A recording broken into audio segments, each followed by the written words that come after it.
আজ আপনাদের সাথে শেয়ার করছি একটা ফিশ চপের রেসিপি। ফিশ চপ কি করে বানালাম, কি কি মশলা ব্যবহার করলাম, কি দিলাম তাতে, চলুন একবার তাহলে ভিডিওটা দেখুন। 6 পিস রুই মাছ নিয়েছি, অল্প একটু নুন ছড়িয়ে দিচ্ছি, অল্প একটু হলুদ ছড়িয়ে দিলাম, একটু সাদা তেল ছড়িয়ে দিচ্ছি।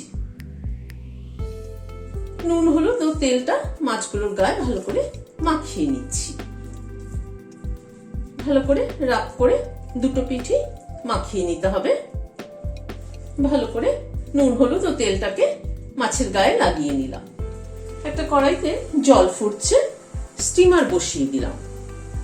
স্টিমারের মধ্যে মাছগুলো দিয়ে দিচ্ছি। মাছগুলোকে একটু ভাপিয়ে নেব। স্টিমার যদি আপনাদের কাছে অ্যাভেলেবেল না থাকে তাহলে মাছগুলোকে সেদ্ধ করে নিলেও কিন্তু হবে, মানে জলে নুন হলুদ দিয়ে মাছগুলোকে সেদ্ধ করে নিলেও হবে। এবার একটু ঢেকে দিচ্ছি। মিনিট 10 মতো স্টিম হলো, ঢাকাটা খুলে নিচ্ছি। গ্যাসের ফ্লেমটাকে বন্ধ করে দিচ্ছি, দিয়ে স্টিমারটাকে নামিয়ে রাখছি। একটু ঠান্ডা হওয়া অবধি অপেক্ষা করব। মাছগুলো ঠান্ডা হওয়ার পরে কাঁটাটাকে বেছে নিচ্ছি। মাছটা একটু বড় মাছ, সেজন্য কাঁটাটা খুব একটা বেশি থাকবে না, একটু বড় বড় যেটুকু থাকবে বড় বড় কাঁটাই থাকবে নরমালি। মাছটা প্রায় 3 কেজি ওজনের মাছ ছিল। মাছের কাঁটাগুলো বেছে আবার ফিরে এলাম। কড়াইতে হোয়াইট অয়েল দিচ্ছি। তেলটা গরম হওয়ার পরে এখানে পেঁয়াজ কুচিয়ে নিয়েছি 3টে, পেঁয়াজটা দিয়ে দিলাম। পেঁয়াজটাকে প্রথমে ভেজে নিচ্ছি। পেঁয়াজটাকে হালকা করে ভেজে নিলাম, জাস্ট এই মিনিট খানেক একটু নাড়াচাড়া করে নিলাম। পেঁয়াজের কালারটা খালি চেঞ্জ হয়েছে। এখানে 8-10 কোয়া রসুন পেস্ট করে নিয়েছি, সেটা দিয়ে দিলাম। রসুনটাকে দিয়ে একটু ভেজে নিচ্ছি। পেঁয়াজের কুচিটা যত মিহি হবে তত কিন্তু ভালো, পুরো মাছের সাথে একদম মিশে যাবে। আমি পেঁয়াজটা চপারে কুচি করে নিয়েছি, সেই জন্য এতটা মিহি হয়েছে। রসুনটাকে দিয়ে আবারও মিনিট খানেক একটু নাড়াচাড়া করে নিলাম। এখানে 3টে কাঁচা লঙ্কা কুচিয়ে নিয়েছি, দিয়ে দিলাম। 1 টেবিল চামচ মতো আদা বাটা দিলাম। আদা আর কাঁচা লঙ্কাটাকে দিয়ে আবার একটু নাড়াচাড়া করে নিচ্ছি।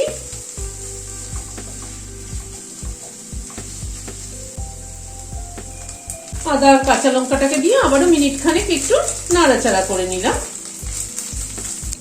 এবার মাছটাকে দিয়ে দিচ্ছি। মাছটাকে দিয়ে মশলার সাথে মিশিয়ে নিচ্ছি।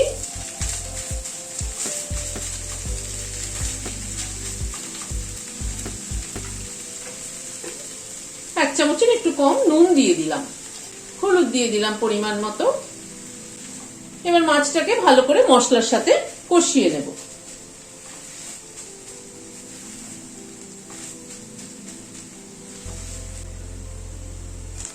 প্রায় মিনিট 3-4 সময় ধরে মাছটাকে কষিয়ে নিলাম মশলার সাথে।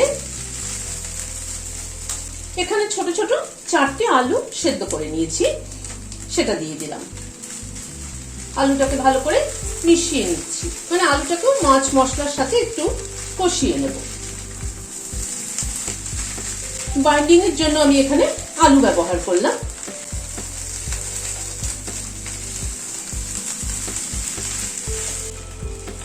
আলুটাকে দিয়ে আরো মিনিট 2-3 সময় ধরে কষিয়ে নিলাম। 1/4 চামচ পরিমাণ গরম মশলার গুঁড়ো ছড়িয়ে দিলাম। 1 চামচ ভাজা মশলার গুঁড়ো ছড়িয়ে দিলাম। এই ভাজা মশলার গুঁড়োটা জিরে, ধনে, মৌরি, শুকনো লঙ্কা আর তেজপাতা শুকনো খোলায় ড্রাই রোস্ট করে গুঁড়ো করে রেখেছি। এটা আমি বিভিন্ন রেসিপিতেই ব্যবহার করি, যখনই ব্যবহার করি তখন মুখে বলে দিই।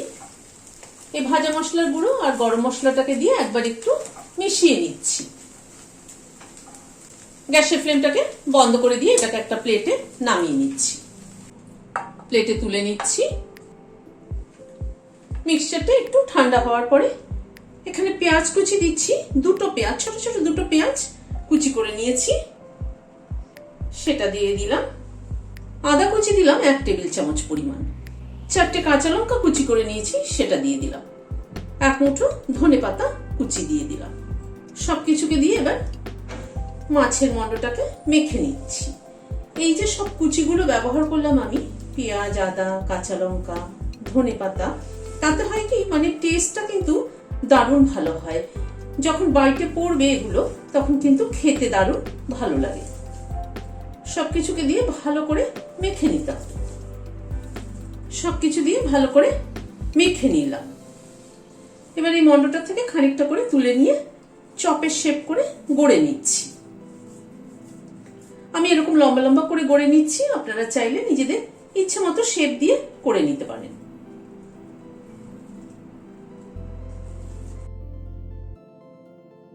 এভাবে সবগুলোকে গড়ে নিচ্ছি। চপগুলোকে গড়ে নিলাম। এবার একটা করে চপ তুলে প্রথমে শুকনো ময়দায় লাগিয়ে নিচ্ছি। শুকনো ময়দার মধ্যে একটুখানি লপটে নিচ্ছি। একটা বাটিতে ডিম ফেটিয়ে নিয়েছি, তারপরে ডিমের গোলায় দিচ্ছি। ডিমের গোলায় দিয়ে তুলে নিচ্ছি। ব্রেড ক্রাম্বসের মধ্যে দিয়ে দিচ্ছি। ব্রেড ক্রাম্বস মাখিয়ে দিচ্ছি।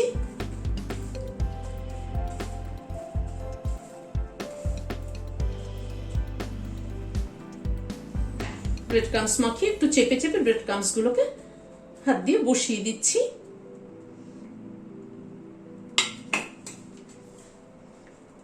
এভাবে চপগুলোকে গড়ে নিচ্ছি। চপগুলোকে গড়ে রেডি করে নিলাম। এবার মিনিট 10 জন্য একটু ফ্রিজে রেখে দেব, ক্রাম্বসটা ভালো মতো সেট হয়ে যাবে। কড়াইতে সাদা তেল বসিয়েছি, তেলটা গরম হয়ে এসছে, চপগুলো ছেড়ে দিচ্ছি।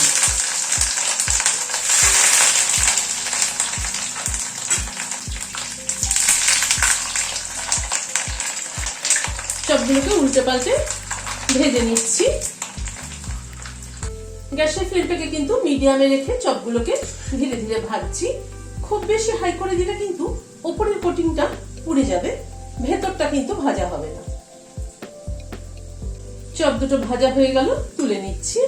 একটা থালার মধ্যে টিস্যু পেপার পেতে নিয়েছি যাতে এক্সেস অয়েলটা অ্যাবজর্ব হয়ে যায়। এইভাবে ধীরে ধীরে সব চপগুলোকে ভেজে নিচ্ছি। ভিডিওটি যদি ভালো লেগে থাকে তাহলে একটা লাইক এবং সাবস্ক্রাইব করার অনুরোধ রইল। আজ তাহলে এখানে শেষ করছি। নমস্কার।